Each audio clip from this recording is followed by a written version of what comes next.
और पूर्व में भी जो थे, नेता का क्या मतलब होता है?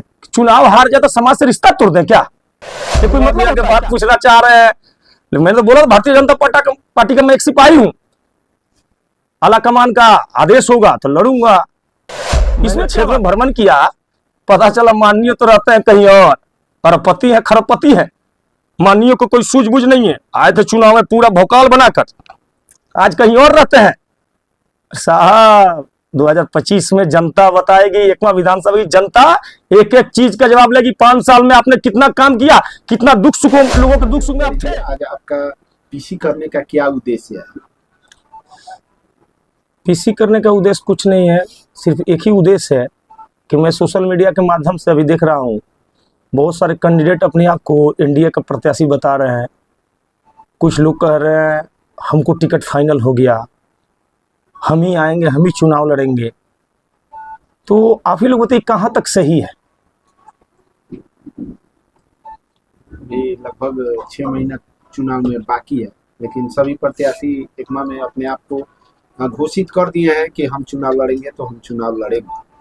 भाजपा के तरफ से अभी तक कोई दावेदारी नहीं ठोका गया है। मान लीजिए भाजपा केंद्र में भी सरकार है और गठबंधन में बिहार में भी सरकार है, लेकिन भाजपा की तरफ से एकमा में कोई प्रबल दावेदार कैंडिडेट नहीं दिख रहा है। भारतीय जनता पार्टी किसी एक आदमी की पार्टी नहीं है, पूरे देश की पार्टी, पूरे देश की जनता की पार्टी है, जो कि आज केंद्र में भी सरकार है, 2014 से लेकर अभी तक है। मुझे तो हंसी आता है कि एनडीए के सहयोगी दल के ही कुछ नेता कह रहे हैं कि हमको टिकट फाइनल हो गया। आप लोग भी देखते होंगे सोशल मीडिया के माध्यम से, उधर से कोई और कहते हैं कि हमको टिकट फाइनल हो गया। अभी चुनाव में टाइम है 6 महीना 8 महीना। पार्टी जिसको एनडीए गठबंधन में जिसको टिकट मिलेगा चुनाव में लड़ेंगे। इसमें अपने आप को उम्मीदवार घोषित करना ये मुझे तो उचित नहीं लग रहा है। एनडीए गठबंधन और एनडीए गठबंधन के तहत कई सारी पार्टियां हैं। जी जी। और एकमा में देखा जाए तो एकमा में जदयू और लोजपा से जो है एक एक आदमी जो है वो अपना दावा ठोक रहे हैं कि टिकट हमें मिल गया, हमें मिल गया। आप भी भाजपा के नेता हैं एकमा के जी। आपकी आगामी जो विधानसभा चुनाव होने वाली है 2025 में, उसमें आपका क्या रोल रहेगा और आप क्या करने वाले हैं? जी देखिए, भारतीय जनता पार्टी का मैं एक नेता बाद एक सिपाही हूँ। माननीय नरेंद्र मोदी जी का एक सिपाही के रूप में मैं यहाँ कार्य कर रहा हूँ एकमा विधानसभा में। हमारे दादाजी स्वतंत्रता सेनानी थे, उन्होंने भी देश के लिए काम किया। उन्हीं के मार्गदर्शन पर चलकर मैं भारतीय जनता पार्टी के विचारों से जुड़कर उनका सिपाही बनकर काम कर रहा हूँ। रहा चुनाव लड़ने की बात, तो ये डिसाइड मेरा नहीं है कि हम चुनाव लड़ेंगे कि नहीं लड़ेंगे। भारतीय जनता पार्टी को लगेगा कि एक सिपाही को लड़ाना चाहिए, तो जैसा आदेश पार्टी का आएगा वैसा करेंगे। मैं अभी भी आप लोगों के माध्यम से बताना चाहता हूं पूरे एकमा विधानसभा वासियों को, मैं ये नहीं कर रहा हूं कि मैं चुनाव ही लड़ूंगा और मैं ये भी नहीं करूँ चुनाव नहीं लड़ूंगा। मेरा भारतीय जनता पार्टी जैसा आदेश आएगा, जिनको टिकट मिले, हो सकता है मुझे ही मिले, हो सकता नहीं भी मिले, तो जैसा पार्टी का आदेश ऐसा वैसा मैं वर्क करूंगा। जो पिछले कुछ सालों से मैं करते आ रहा हूं, मैं करूंगा। क्षेत्र में आप भी भ्रमण कर रहे हैं? हाँ, क्षेत्र में मैं भ्रमण कर रहा हूँ, लोगों को समस्या को सुन रहा हूँ, आम जनता का विधानसभा का क्या समस्या है उसको सुन रहा हूँ। एज अ पार्टी सिपाही, भारतीय जनता पार्टी का सिपाही होने के नाते मैं वर्क कर रहा हूँ, गांव-गांव जा रहा हूँ, डोर टू डोर लोगों से संपर्क कर रहा हूँ। क्या क्या समस्याएं दिख रही है भ्रमण के दौरान? देखिए, भ्रमण के दौरान बहुत सारी समस्याएं दिख रही है। उसमें सबसे मुख्य समस्या अभी भी एक चीज़ तो मुझे आश्चर्य लगा कि यहाँ पे जो विधायक रहे पूर्व में भी, जो वर्तमान में भी है, मुझे लग रहा है पूरा बिहार में आप चले जाइए, कब नीतीश कुमार जी की जब सरकार आई उस समय से रोड और बिजली तो दुरुस्त एकदम चल रहा है, एकदम चल, इसमें कोई डाउट नहीं है। लेकिन मैं एकमा विधानसभा कई गाँव में गया, वहाँ ईटा सोलिंग देखा, अभी भी ईटा सोलिंग है, अभी भी कच्ची रोड है। मुझे तो आश्चर्य लगा कि जो लोग अपने आप को प्रत्याशी बता रहे हैं, चाहे पूर्व के हो चाहे वर्तमान के हो, कि मैं प्रत्याशी हूं, आप जब जाइएगा वोट मांगने अपने प्रत्याशी बता, क्या जवाब दीजिएगा? मैं एक आम नागरिक होकर मैं पूछ दूं आज कि माननीय साहब, आप तो विधायक रहे हैं 5 बार, आप तो 1 बार रहे हैं, आप तो सामाजिक कार्यकर्ता बन के घूम रहे हैं, लेकिन आपके विधानसभा कच्ची रोड और ईटा सोलिंग रोड, जहां माननीय नरेंद्र मोदी जी और माननीय नीतीश कुमार जी दो चीज को तो लेकर काफी जागरूक हैं, रोड के विकास को लेकर, बिजली के विकास को लेकर। और आपके क्षेत्र में अभी भी सोलिंग रोड चल रहा है। शर्म आनी चाहिए। अपने आप को आप पार्टी, आप उम्मीदवार घोषित कर रहे हैं, किस उम्मीद से कर रहे हैं अपने आप को उम्मीदवार घोषित? मैं नेता नहीं, आम जनता बन के पूछ रहा हूं आपसे। आपके रीजन में ईटा सोलिंग सड़क आज भी है। गजब बात है। चुनाव आएगा, चुनाव का एनडीए का प्रत्याशी कौन होता है वो तब की बात है ना। अच्छा, जैसे अब ईटा सोलिंग की बात कर रहे हैं, लेकिन अभी हाल ही में नीतीश कुमार का यहाँ पे एक दौरा हुआ था, जी जी, प्रगति यात्रा के दौरान, जी जी, और उसमें जैसे खबर आया कि एकमा से डुमाईगढ़ से एकमा का और एकमा से मसरख रोड का चौड़ीकरण किया गया। जी जी, शायद ये मांग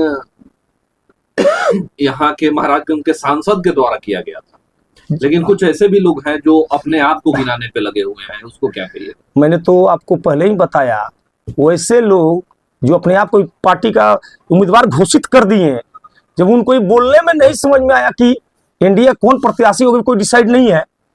आप लोग न्यूज के माध्यम से कहीं सुने हैं क्या, चाहे केंद्र नेता का, चाहे सेंट्रल नेता का, स्टेट नेता का, कि कौन उम्मीदवार है? नहीं सुने होंगे कहीं का भी, पूरे बिहार में कहीं नहीं सुने होंगे। सीट फाइनल नहीं हुआ। सीट फाइनल नहीं हुआ। किस पार्टी गठबंधन हाँ। किसको कितना सीट तो जब इसमें वो लोग झूठ बोल सकते हैं, तो जो रोड का जो बात की एकमा और माझी का, वो तो माननीय हमारे सांसद जी और माननीय केंद्र के नायक जिसको कहते हैं माननीय प्रधानमंत्री जी, उनके द्वारा मांग उठाया गया था, सांसद जी के द्वारा, जो कि वहां से अप्रूवल हुआ और आया।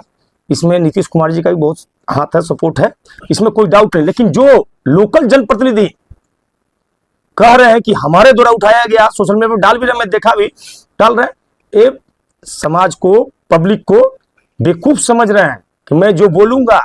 लेकिन मैं एक बात बता दूं आपके चैनल के माध्यम से, अब समाज का हर एक युवा जागरूक हो चुका है। आपके सोशल मीडिया पर लिख देने से वो नहीं मानेगा, वो सोशल मीडिया चलाता है।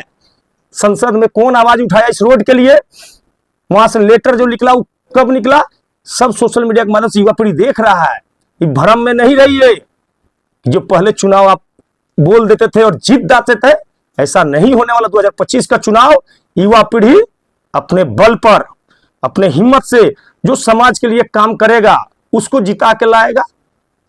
अभी हाल में देखा गया कि कुछ पिछले बरसात में जो है यहाँ आपके एकमा विधानसभा क्षेत्र का माने एक पुल जो था वो जनता बाजार पुल का स्थान का, वो बारिश में दह गया था। जी जी। लेकिन उसके बाद क्या हुआ कि हालांकि पुल टूट गया तो कोई उसका जिम्मेदारी लेने नहीं गया कि हमारी सरकार बनाई थी या हमारे द्वारा ही हो गया था। लेकिन पुल आज जब बनकर तैयार है तो वर्तमान और पूर्व विधायक के द्वारा इस चीज को सोशल मीडिया के माध्यम से ही किया जा रहा है कि हम करवा दिए तो हम करवा दिए। यही क्या कहना है? जी जी, एकदम आप वाजिब बात सवाल पूछे हैं, लेकिन यही तो बात हम बोलना चाह रहे हैं। अभी भी उन लोगों को ये बात नहीं समझ में आ रहा है कि 90 का दशक का बिहार नहीं है। जो नेता, चाहे हमारे पार्टी के हो, चाहे नीतीश कुमार, चाहे आरजेडी को, किसी पार्टी को, अभी वही चलेगा जो सच्चाई पे काम करे, जो सच है। हमारे बोलने से, मान लीजिए हम आपके माध्यम से बोले, पुल जो है ना, हम जाके नीतीश कुमार से बात की, स्पेशल जाके मिल लेंगे, गुलदस्ता देंगे, तब बना। तो जनता है, सब जानती है, सब समझ रहा है। इसलिए मैं फिर बोल रहा हूं, अगर अच्छा जनप्रतिनिधि बनना है तो समाज में भ्रम नहीं फैलाइए। यह काम हमने कराया, यह काम हमने कराया। युवा पीढ़ी देख रहा है, सबके पास डिजिटल इंडिया चल रहा है, मोबाइल सबके पास है, सोशल मीडिया के माध्यम सब देख रहा है। ओ, आज बन रहा है, टूट गया, बन रहा था, श्रेय ले रहे हैं। और जब पुराना था, टूटने वाला था, तब गए आप कोई मांग उठाए, विधानसभा में उठाए आप कभी? चाहे सूद लेने गए? हो सकता जब पुल ढहा था जिस दिन, होता उस पुल पे 10 आदमी होता। हमारे परसागढ़ की बात है, आज से कुछ दिन पूर्व एक अपराधी ने गोली चला दी, जिसको पब्लिक मुठभेड़ में मारा गया था। मैं बाहर में था, आज से 1.5 साल 1 साल की पहले की बात है। मैं 400 किलोमीटर दूर था। मैं आके रात के 2 बजे जिन बच्चों को गोली लगा था, जिनको चाकू लगी थी, मैं जाकर सुध लिया। वर्तमान विधायक का पूर्व विधायक कहां थे? अपने आप को जनप्रतिनिधि बताने वाले लोग कहां थे? नहीं दे पाइएगा जवाब आप। अगर हिम्मत है, मैं आपके चैनल के माध्यम से बोलना चाहूंगा, एक डिबेट रखा जाए एकमा विधानसभा में और मुझे भी बुलाया जाए। तब पता चलेगा कितना हकीकत है, कौन जमीन पे, कौन आसमान में, कौन झूठा भ्रम फैलाकर लोगों को बेवकूफ बना रहा है। इसलिए मैं आपके चैनल के माध्यम से हाथ जोड़ के विनती करता हूं, अब की बार युवाओं की सरकार बनने जा रही है। युवा पीढ़ी का योगदान इस विधानसभा में चरम सीमा पे होगा। युवा पीढ़ी ही डिसाइड करेगा कि कौन विधायक बनेगा, कौन नहीं बनेगा। और इस बार झूठ बोलकर कोई नहीं आने वाला, चाहे मैं हूं चाहे कोई और है। अगर एकमा विधानसभा भाजपा के खाते में जाता है तो क्या राजन तिवारी कैंडिडेट होंगे, प्रत्याशी होंगे भाजपा की तरफ से? मैंने तो बोल ही दिया, मैं तो एक सिपाही हूं। अब घुमा फिरा के बात पूछना चाह रहे हैं, लेकिन मैंने तो बोला भारतीय जनता पार्टी का मैं एक सिपाही हूं। आला कमान का आदेश होगा तो लड़ूंगा, इसमें क्या बात है। अपील करना चाहेंगे एकमा विधानसभा के जनता से, एकमा विधान ऐसे लोगों को जो सोशल मीडिया पे आप आ करके तथाकथित बयान करके और फिर लोगों को भ्रमित करना चाह रहे हैं? सबसे पहले तो उन लोगों को मैं बताना चाहूँगा जो लोग सोशल मीडिया पे आके भ्रमित करना चाह रहे हैं कि प्लीज़ प्लीज़ अब बंद कर दीजिए झूठ बोलने का राजनीति।